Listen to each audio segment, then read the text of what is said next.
शुरू करिए ना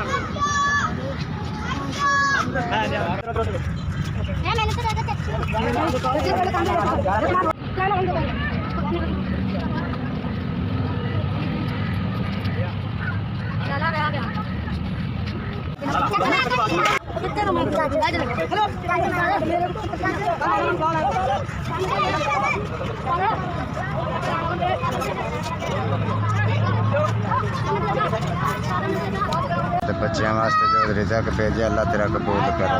अल्लाह ताला तौफीक देवे और लंगर वंडन दे लंगर च होर तौफीक पावे और इजाफा होवे। बहुत बहुत मेहरबानी। अल्लाह बहुत दे तुहानू अल्लाह जिंदगी दा है खाना भेजे असी बड़े शुक्रगुजार। अल्लाह पाक होर देवे।